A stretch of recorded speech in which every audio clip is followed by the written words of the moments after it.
Welcome to the Roadmap to 1 Million podcast. I'm your host, Stacey Zeal, and if you're looking for the high-level strategies and stories behind building a seven-figure product brand, then you're in the right place. On this show, we'll uncover the advanced strategies, stories, and secrets that you need to know in order to take your e-commerce brand to the next level. Are you ready to uncover your roadmap to 1 million? Let's dive in. Hello. Welcome to the Roadmap to 1 Million podcast. My name is Stacey Zeal and I am your host. And I am super excited to talk to you today about influencer marketing. Specifically, we're going to talk about influencer marketing mistakes. So if you are new here, welcome. Make sure that you follow and subscribe to the show. We have episodes coming out every Tuesday, and they're all about different ways that you can improve your marketing, specifically for e-commerce brands, so that you can figure out how you can take your marketing to the next level. So this episode actually coming out today is episode 3 in our holiday marketing series. The last couple weeks I recorded a couple episodes about holiday time specifically. Like, we are in the thick of it, y'all. We are in Q4 officially, and there are so many things that you could be doing to ensure that you make this your best quarter yet. And so in order for you to do that, I've created a couple episodes for you. That's why I created this series. And so if you go back to listen to last week, was all about Facebook ads. If you're running Facebook ads this season, then you definitely want to make sure you listen to that episode, because there's a lot of great tips in there. And then before that, I gave you 10 planning tips. So if you're still in planning phase or you're still trying to figure things out, definitely make sure you listen to that episode as well. And then also with this actual series, I created a holiday marketing checklist, a calendar for you, so that you know what to do in October, what you should be doing right now. You know what to do in November, and you know what to do in December to make this your most profitable Black Friday season yet. Okay. And so it's the ultimate e-commerce checklist. I'm super excited for y'all to get your hands on that. So it has a calendar with action items, all the things. So head over to staceyzeal.co/checklist, staceyzeal.co/checklist. So you can grab that for free. It's also going to be linked in the show notes, so make sure you check out the show notes as well. We are in the thick of October, and it is time to really, really make sure that you are maximizing your efforts this holiday season. I've worked 4 Black Friday holiday seasons when I worked at Zappos, when I led paid social there, and was building ads, doing all the things, all on social channels and all the platforms, right? And one of the things that, especially with COVID and having studios shut down and those kinds of things, one thing that, I had to end up leaning into heavily was influencer marketing.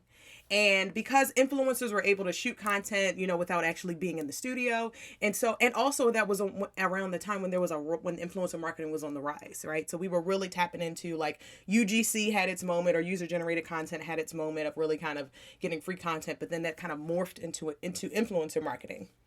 And while I was working at Zappos, we used a lot of influencers. Like, we used influencers for ads all the time, and they were very successful. And so I'm going to talk a little bit about influencers and ads later, but I want to let you know that influencers are such a great bet for you as a CEO to make on your brand. If you do them right, if you get the right influencers, all those kinds of things, it can really, really be lucrative.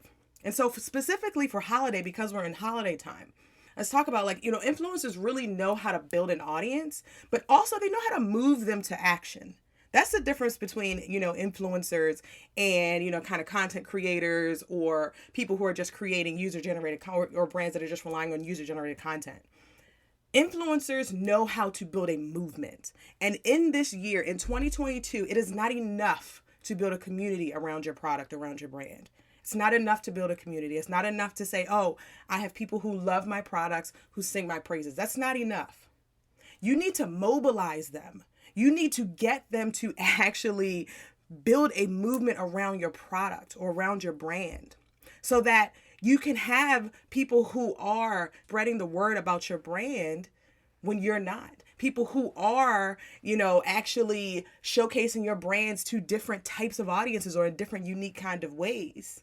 That's really, really important to be able to do in this year. So it requires a movement. It requires and you being able to listen to your customers and receive what they're saying and be able to make adjustments in the fly. And so that only works when you have a two-way street between yourself, between your product and your audience.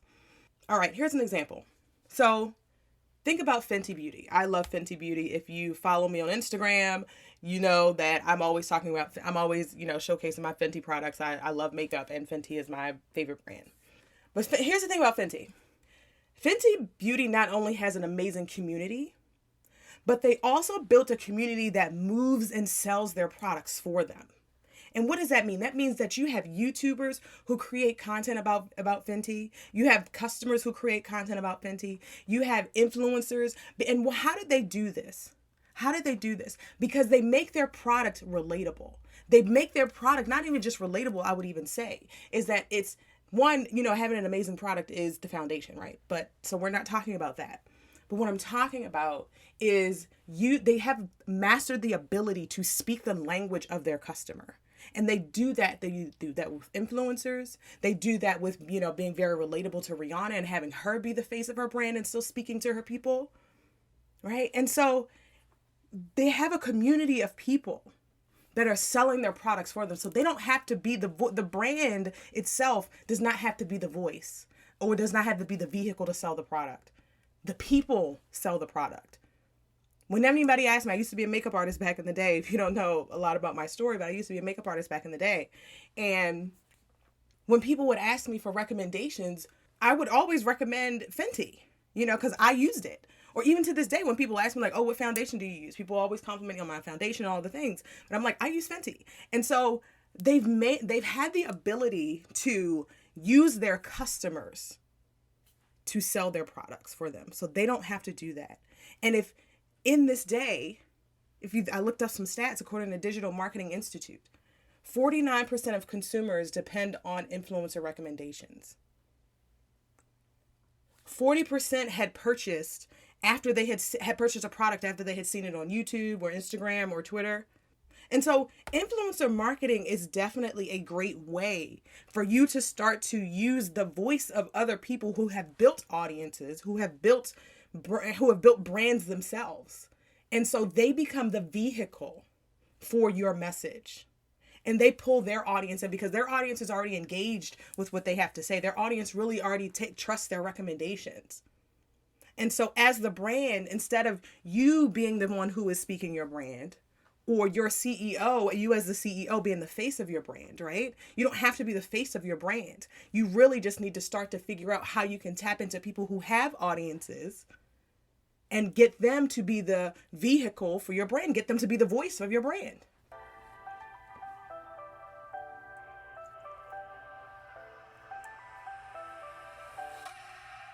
Hey, are you doing all the things when you'd rather be CEOing?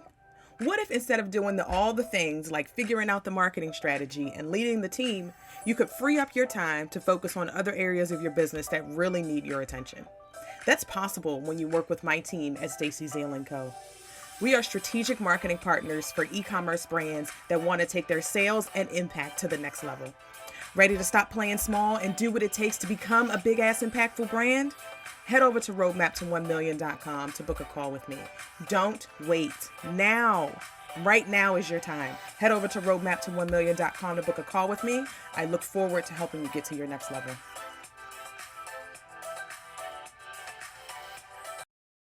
All right, so that's why influencer marketing is so important, y'all. So I want you to understand that influencer marketing is something that's definitely not going away. It is something that will continue to evolve. And it's something that e-commerce brands specifically you need to start tapping into. And so let's talk about these 5 mistakes. And so I want to tell you that mistake number 5, the last one I'm going to give you, is literally the biggest mistake. So make sure you listen to the end.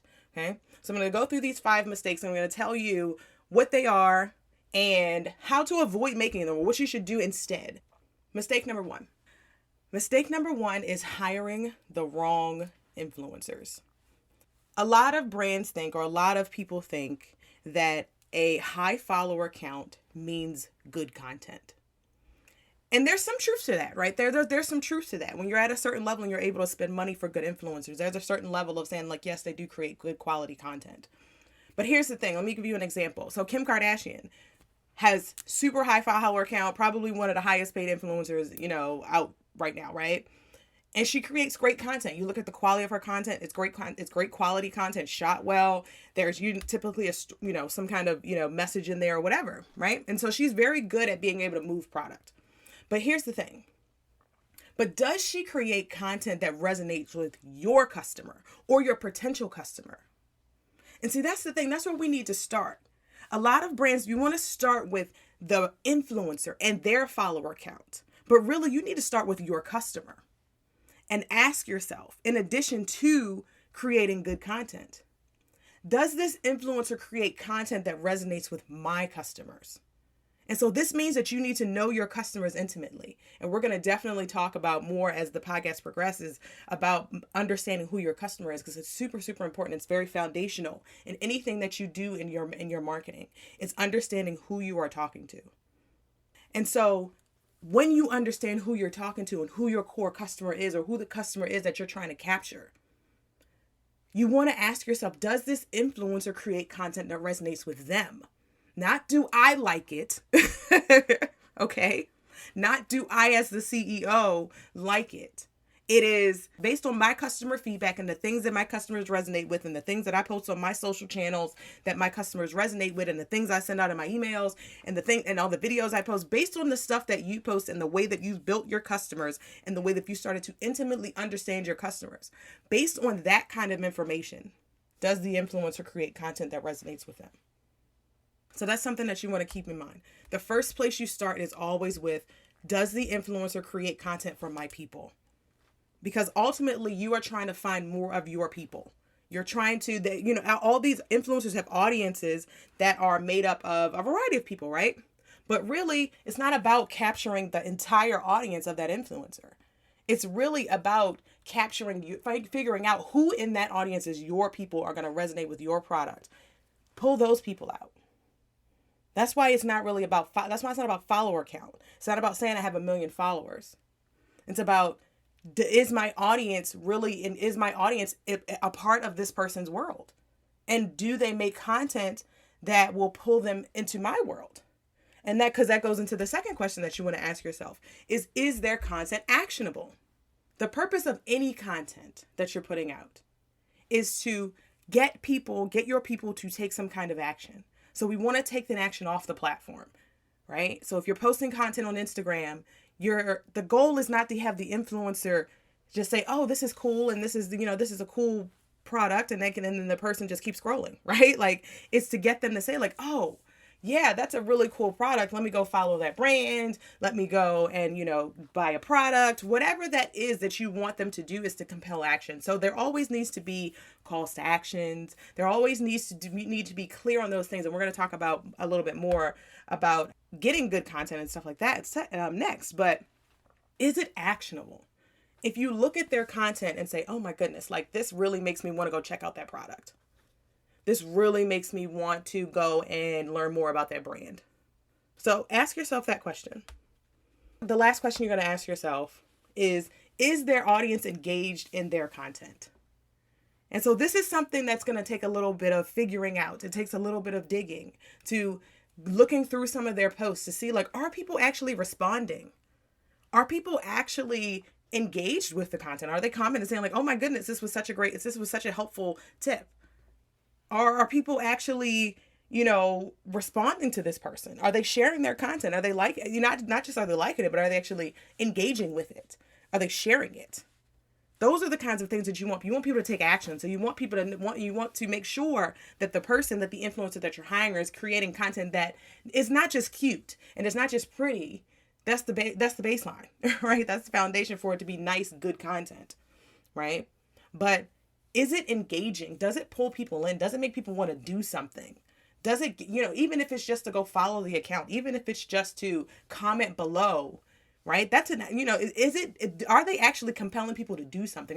People actually listening to them and paying attention to them? Because there's a lot of people who may have inflated follower count numbers, right? But just because you have 1 million followers doesn't mean that you have people who are engaged.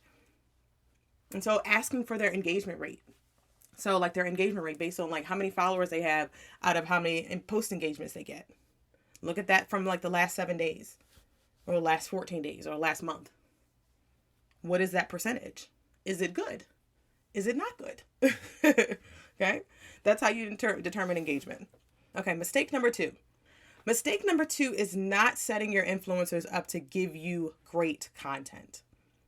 So it is a mistake to think that hiring the right influencer is enough. So let me know if this sounds familiar. Let's put it into context here. So you find an influencer that makes great content. They have an audience with your customers. Cool. You check that off. You hire them, you send them some products. Maybe you give them a short little paragraph or an email about what you want or what you're going for. And then you get content back late. It's off brand. It's not showcasing your products right. Let me know, does that sound familiar? Has that ever happened to you? Have you ever hired an influencer that gave you content that was not good, that was not on brand, that did not showcase your products, or that was not giving you what you were requesting from it or what you wanted from it? At Zappos, we worked with influencers a lot. And I worked with influencers a lot, and I've seen a lot of content, y'all. I've seen a lot of influencer content, y'all. I have seen content with the product name spelled wrong. I've seen it with the brand name spelled wrong. I've seen it where they didn't tag 6 different brands that were featured instead of the one that paid them, right? Like, I have seen so much influencer content. And because we would hire a ton of influencers, right? It's not like we were hiring one influencer per campaign, like we were hiring a ton of them, right? And so we started to create processes, started to think of systems. And I start to use all of my, 11 years of knowledge and all of of actually building marketing programs and systems and figuring out, like, how do we do this? How do we put this, how do we make this more systematized, right? And so in order to avoid this, and in order to avoid getting terrible content from your influencers or content that is off brand, that does not, even if it's not even that it has to be terrible, right? It could be good content, but it's just not what you were looking for. It's not selling your products in the way that you were envisioning them to sell it. That's the thing. It's like, it's making sure that it's on brand, yes, but also making sure that it's showcasing the product and it's aligned with the campaign that you're doing. And so in order to avoid this, you want to provide your influencers with a campaign brief and brand voice guidelines. So it's not enough to just give your influencers the product and just, say like, oh, they make good content, so they'll showcase it right. And so you want to make sure you give them a campaign brief and you want to give them brand voice guidelines. And so let's start with campaign brief. So a campaign brief really is a document that outlines the messaging of the campaign details, landing pages, the product info, any deadlines, creative direction. All of that kind of stuff goes into a campaign brief so that the influencer understands, and your team, really, these are things that I talk about. I teach for my clients, we're creating internal briefs and external briefs. So internal briefs for your team and your marketing team internally to know what's going on for, like, what is your Black Friday campaign needs to be delivered in a brief to your marketing team so that they can go and know what they're doing. And then you have an external brief, which is like an influencer brief or like an influencer deck, where you would take out some of the sensitive information or some of the really specific KPIs that you would give your team or key performance indicators that you would give your team, but you just shell it down to just what the influencer needs to know. And that's really stuff like, again, messaging. Like, what are the campaign messages? What are we going for here? Like, if you're thinking about your holiday campaigns and you're wanting to use influencers to contract them for a New Year's campaign, right? For example, let's say you're talking about New Year's parties and you want to get influencers to showcase your products at, in kind of party settings or something like that. You need to be able to tell them that, right? Don't just tell them, like, hey, don't just send them the product and say like, hey, it's New Year's, give us some New Year's vibes. Because you're going to have one person in Times Square. You're going to have one person who is just, cozied up under the couch in a quiet day. One person sitting on their couch watching the ball drop, right? Like, if you want it to be showcased in a holiday party, festive kind of setting, you need to give influencers that information. You need to let them know what you're going for so that way the campaign is on brand and everything you're putting out feels cohesive. So that's a campaign brief. And then the other thing you want to provide is brand voice guidelines. So as I've mentioned, y'all, I have seen brand names spelled wrong. I have seen people tagging the wrong social channel or the wrong handle. right? Like it happens. And so because of those things, I realized what you also need to provide is brand voice guidelines. And so the brand voice guidelines includes things like your brand name. If you have to talk about how to say it, giving the pronunciation there, do that so that people say it right. Because if you have a name that is not easily pronounced, you want to make sure they say it right if they're talking in a video or reel or something, right? So those kinds of things are important. Links to your site or links to the landing page they're going to be using. Like if you're hiring influencers to talk about your Black Friday sale, and you have a Black Friday landing page, which you should, or an assortment page of Black Friday product or something, you should, hint, hint. You want to make sure that you provide that to the influencer so that they can add that to their link in bio, or they can add it to their blog. They can talk about it in their YouTube videos, whatever it is. You want to make sure that they have the correct link to wherever they need to go. You want to make sure that they have links to your social channels. So like making sure that they tag the right person on Instagram, making sure that they add you as a branded partner on Instagram so that you can post their stuff on your page as well. Or if they're sending you content, also making sure that they can, share that to their page by adding you as a branded partner on their end. So making sure they tag the right places. Tone of voice. Like if you have a specific kind of brand voice, like if it's more, happy and zappy, or if it's more, serious, straightforward, or it's more luxury, laid back, you want to make sure you tell that to your influencer. Because don't just expect them to go and do the due diligence of understanding your brand voice. Some of them will. You have really good influencers who would do that, who will try to figure out how to, create campaigns that are on brand. But that's not everybody. You don't want to leave that up to chance, right? You want to make sure that you tell them that. And then another cool key thing that you want to do in that brand voice guideline is have some links to some past successful campaigns. Or like some influencer content that you've gotten before that has performed really well. Or, any kind of campaigns that you have run that have been successful. Because that gives great inspiration for them so that they know, oh, these kinds of things are what is successful for this type of brand. So they're not trying to reinvent the wheel or create something from complete scratch, and you end up getting back something that is not in line with things that you already know data-wise are successful. Okay, so those are important. Brand voice guidelines, campaign briefs, definitely very important. And if you don't have either of those things, reach out to me. I have campaign briefs that I provide to my clients. And like in my resource library, when my clients work with me, they get access to all my resources. And in there are campaign brief templates. And so if you are looking to figure out how to work with me, you definitely want to go over to my site, stacyzeal.co, stacyzeal.co.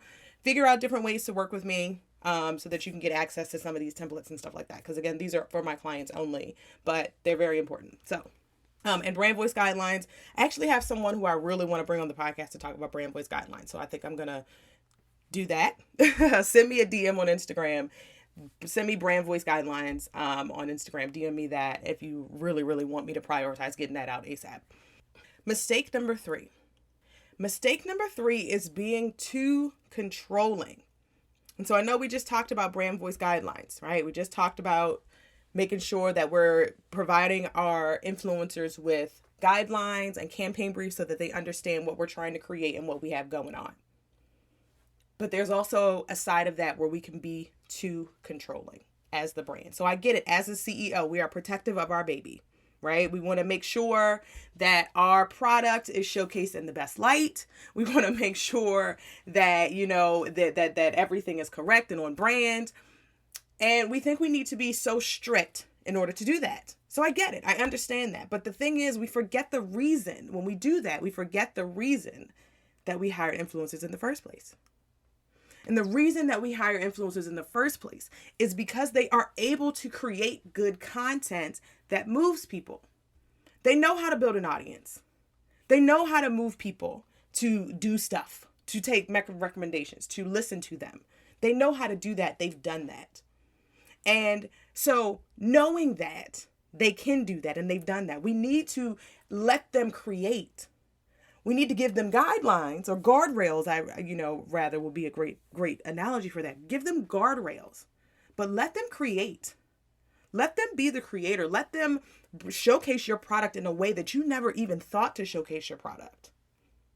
As long as it's aligned with the campaign, if it's on brand, everything is mentioned, spelled right, all that kind of good stuff, right? But we need to let influencers create.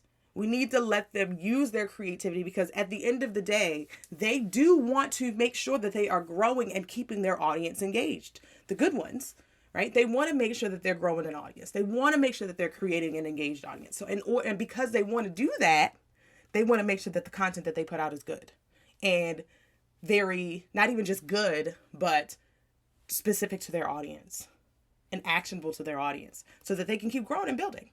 And so give them guidelines, give them guardrails, but let them create. Let them have that creative freedom, and you'll be surprised with the things that you get back. All right, mistake number 4. Mistake number 4, and don't forget, mistake number 5 is the biggest mistake, y'all. And this mistake number 4 is very big too, because I've done this with a client I've had before. And so mistake number 4 is only relying on free content or free user-generated content. I know that some of y'all are shaking in your bones like, what do you mean I'm not supposed to rely on only free content? Look, let me give you a story or tell you what happened. I had a client where we used to get a ton of user-generated content, like just free user-generated content. They had a product. People loved their floors. Their audience loved showcasing them using their floors on Instagram, on Facebook too, but mostly Instagram. And so people would tag us and stuff all the time. So all we had to do was just reach out and say like, hey, love this video or love this content. Can we use it? Can we share it on our page? And we'll make sure we credit you. Like, that's literally how we got 90% of our content for this page. And so here's the thing. A few things happen when you solely rely on free user-generated content. One, you build a page that is engaging, yes, but not driving sales or traffic to your site. You end up building a page that's engaging, but not driving traffic or sales to site. And that happens because free user-generated content typically is just very engaging, because usually the customers who are creating them are just trying to create engaging content. They're not trying to create content that moves you to action or moves someone to action. They're just showcasing themselves using the product. They're just showcasing themselves with that product. But that's not enough to drive sales from Instagram. That's not enough to drive sales from TikTok. It's not enough to just see somebody with the product or using the product. That's very engaging. Yes, like, oh my goodness, that tap routine you did was amazing on that floor. But that's not enough to drive people to your site. It's not enough. It has to be actionable. It has to have a call to action from the actual person, from the influencer, from the creator, in order for it to really move people in a scalable, sustainable way. Okay? And another thing that happens when you rely on free content is that you don't get to tell the story. You just get what you get, right? Like, you don't get to control necessarily, not even just the quality of the content, because that's something we'll talk about in a second, but you don't get to tell the story. You don't get to create, you don't get to say like, hey, I have a campaign and I want to tell this story of this campaign, or I want to bring to life this, this campaign, this cozy, amazing New Year's lovely, lush indoor party that I'm bringing to life through your products. If you're bringing something to life and you're to have a story to tell, and your marketing team has gotten so excited about this story that you're going to tell, if you're relying on free content, it's harder to tell the story, because you're just going to get what you get, right? People are not thinking about how can I best showcase your product in the right light. They're not thinking about how can I best showcase this pair of Crocs in the right light. They're showcasing themselves in the best light, and the Crocs are just a part of the picture. So think about that when you're just relying, when you're looking back at your user-generated content. If you're relying on it being most of your content, are you telling a story, or are you just reposting things that you get? As a brand, as a 7-figure brand, that works for you up until a certain point. But if you are trying to get from 6 figures to 7 figures, you're trying to get from 250 to 500, 500 to $1 million, relying on what you get is not going to work. You have to drive the story. You have to, as the brand, tell the story. You may not be the voice of that story. You as the CEO may not be the voice of that story. You as the brand may not be the voice of that story. Your influencers may be the voice of that story. Your customers may be the voice of that story. But at the end of the day, you still have to drive the story. You have to lead the story so that your people who are looking for you, who are looking to be a part of that story, they find you. They know where they know they belong there. That's how you build a movement behind your products and not just a product that just sells. That's how you build a movement. And I know that you want to build a movement because you're a mission-driven brand, because you're a CEO that has a product that's going to change the world. Those are the people I love to work with. The people who have a product that is literally going to change the world. And you have a story to tell. And so when you have a story to tell, you cannot rely solely on free content. That is something that you start with, yes. If you're just starting out and you're really looking to scale up, yes, start with the free. Get what you can get. But at a certain point, when you're ready to say, like, I am ready to take my marketing to the next level. Because when you come to me and I'm going to ask you how much, where you're getting your content from. And if most of it is free, I'm like, okay, well, we need to put a budget together to get some influencer content that's paid. So we can start telling our story and not relying on other people telling our story. Or not relying on people creating our story. We need to create the story. Okay.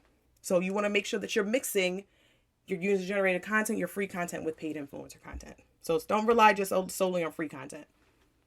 Marketing costs money, y'all. Mistake number 5. This is the last one, y'all. This is a big mistake. Oh my goodness. If you are doing something different, come on back to me because this is a big one. The 5th mistake that you are making that is going to cost you money this holiday season, if you do not do this, is not running ads with your influencer content. So I started talking about it a little earlier, but a big part of my job at Zappos was looking through influencer content and deciding which content we were going to use in Facebook ads, Instagram ads, TikTok ads, and to drive sales. That was the goal, to drive sales. It was not to just pick influencer content that was cool and cute and engaging. It was, what are we going to use to drive sales? And so what I learned was that influencer content definitely drives traffic and sales. They drive traffic and sales. And so it got to a point where influencer content became involved in damn near every campaign that we were running. There was a point where brands were like Crocs, Steve Madden, all New Balance, all of them request. We want influencers. We want to do influencers. We want to run influencer ads. That's what they want. Right. And so we're like, yes, we got to get the influencers. We got to rely on influencers. We got to figure out how do we create an influencer program because everybody wants influencers. Okay. And so one of the problems that brands like yours face with influencer content is that it has a short shelf life and it's hard to track ROI. And so let's talk about short shelf life. So a short shelf life, like, you think about when you post something on Instagram, how long does it live? If it's a reel, maybe 3 weeks, 2-3 weeks. Even reels seem lately that they're cutting down on the amount of visibility that they're getting because it's getting more crowded. A still image or just a regular feed post, a day maybe? Depending on the volume that you're doing, maybe more, just a few hours. And so, and even if they post it on their page, right? You post it on yours, they post it on theirs. Eventually, you maybe got a week and then you're done. And then you got, but then you got to find more content and you got to be posting so it has a short shelf life. And then also, it's hard to track your return or your ROI on influencer content because unless you are making sure that you're using affiliate links and those kinds of things. But I'm saying if you're just hiring influencers to post on their page and say hey, go check out and go follow this brand. It's hard to track that. It's hard to track, hey, influencer is posting your link in their bio and they're saying hey, go, you can see the clicks, but it's hard to really fully connect and paint a full picture with it. Okay. It's harder to do that. But here's the thing. When you run Facebook ads specifically is what I'm talking about. Facebook ads, Instagram ads, TikTok ads. When you run ads with influencer content, you give it a longer shelf life. So you can have something that runs for 90 days and converts for 90 days versus having something that you post and it lives for just a week. You could have something depending on, whatever agreement that you get with your influencers. You can have some content that you can just run and it could just continuously generate sales. And once it stops, you can just stop. Or you can factor in all these different other kinds of influencer content and run ads behind them. And then the other thing that you can do when you run ads with influencer content is that you can measure the ROI. You can very much measure, you can very much say like, oh, this particular influencer photo got me a return of XYZ. This one got me a 3x return on my money. This one converts, this particular thing has a return on ad spend of 6 every day that we run it. All right. So you can actually start to really measure the influencer content. You can start to see like, oh, this influencer, when we run ads with this particular influencer, we get a lot of money. That increases our ROI. That's when we have the highest ROI. Let's contract this influencer. Let's pay them out for the year and to create content for us. We'll also get the paid right, so we can start to just run content with them throughout the year. This is how you make data-driven decisions, y'all. This is how you scale, right? You got to be able to you have to be able to measure. And also when you run ads with influencer content, you can drive sales and traffic. Right? Not just you can measure the ROI, but they actually do convert into sales and traffic. If you're trying to get a bunch of eyeballs on a particular page or a particular blog post or something like that you may have on your site, you can do that. You can drive sales. You can also get your influencer, you can get in front of that influencer's audience, because then you can run ads from their face to audiences, to their audience, to different audiences. You can do that when you leverage Facebook ads or when you leverage Instagram ads with your influencer content. And so you want to make sure, here's some considerations with this. It only works if you have the right strategy. It only works if you have the right strategy. Another consideration is that you have to pick the right content for ads, because not everything that an influencer sends you is sellable. Not all the content that you get from your influencers is going to be something that drives sales. Some of it is just very engaging, cute, funny, cool. Some of it is actually showcasing your products in a way that drives sales. So you need to be able to differentiate between that. That was literally the starting point of where I started with influencer content when I was trying to figure out what we were running for ads. It's, okay, I have 10 influencers. I have to look through all of their content. Each of these influencers has sent me 5 to 10 images each. Some have sent videos. So I have to go through all of this content and figure out which one is the seller, or which 2 or 3 are the sellers. Which ones are actually going to drive sales. Not, oh, this is just cute, fun, and engaging, we can post it on our page. Because those things are important, right? It's important to have an engaged page. But if we're talking about Facebook ads, they need to be actionable. They need to be something that drives sales. And so you have to be able to pick the right content. You have to be able to go through what you're looking at and know what exactly is the right things. And you also have to make sure that you get the paid rights. Okay, so you have to get commercial rights to anything that you're running ads with. So don't just take your influencer content and just start running ads with it. Mind you, and I am going to say, I am not a lawyer. I am not giving you legal advice. Talk to a lawyer. Make sure that you ask them about whatever agreements you have between your influencers and make sure that you get paid rights. Talk to them about that. Get that from them. Okay? And you need the right Facebook ad strategy. Because it's not just enough to just like boost a post. Because let me tell you, boosting posts is a waste of money. It's a waste of your damn money. Do not boost posts this holiday season. Period. It's a waste of money. And so it's not about saying, oh, I got influencer content, I posted it, now let me just hit boost post. Because that's not it. You want to make sure that you're actually running a Facebook ad strategy. You're making sure that you're setting it up technically correct. You're making sure that you're creating cohesive messaging. You're making sure that the copy and everything is all actionable. Okay? So that all of that goes into it. So with the right strategy, you will be able to monetize your influencer content. And it will make you exponentially more money. I have seen it. Influencer content converts, y'all. Influencer content converts.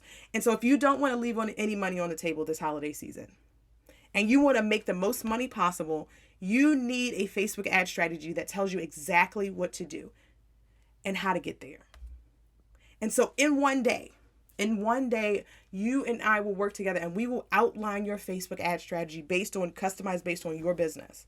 And I'm even going to tell you the campaigns that you need to be running over the next 90 days to make exponentially more money in your business, to make exponentially more sales for your store. And so this is for you. This is for you if you are ready to stop leaving money on the table and invest in your next level. This is for you if you have someone on your team that can build and optimize your ads, meaning you want to do this in-house. You don't want to rely on an agency. You don't want to pay the agency fees. You want to be able to do this in-house. And you have someone on your team that can actually learn how to do this and add a skill set to their actual to their resume so that they can help you in a better light. And you want to make, and you've decided that you want to make consistent revenue that is 2 or 3 times what you're at now. So you're already making consistent revenue and you said, hey, I'm ready to go. I'm ready to double this. I'm ready to triple this. I have the capacity to do that and I'm ready to do that now. And this is for you. If you want the roadmap, not the course that's just going to leave you stuck. You want me to tell you exactly what you should be doing. And so Black Friday is right around the corner and you need to start now. You need to start now. So book a call with me so we can talk about whether this is a good fit for you. Head over to stacyzeal.co/VIP, or if you prefer to just send me a Voxer note, I'm going to also leave my Voxer in the show notes so that you can send me a couple messages there if you have questions about the VIP day or you have questions about working with me, and then we'll decide if it's a good fit and whether we need to get on a call or whether we can just close that thing right there. So again, we are almost to the Super Bowl. We are almost to the Super Bowl. If you've been listening to the holiday series, that's the reference I've been giving. We are almost there. Do not miss out on your opportunity to make millions this season. Do not miss out on your opportunity to make millions this season by waiting and contemplating and deciding what you're going to do or trying to YouTube and figure it out yourself. Get the answers you need so that you can get on the right track, so that you can make this your best, most profitable quarter of the year. Thank you so much for listening. Make sure that you subscribe and leave a review. Share this with your friends. I will see you next time on the Roadmap to 1 Million podcast.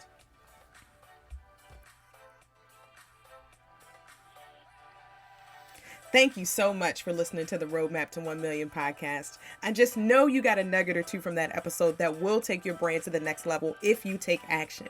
Keyword, take action. So head over to stacyzeal.co/checklist to get a free resource that will help you to take action on what you learned today so that you can get on to building the brand of your dreams. And be sure to leave us a review so businesses like yours can get this gold as well. All right, y'all. I'll see you on the next episode.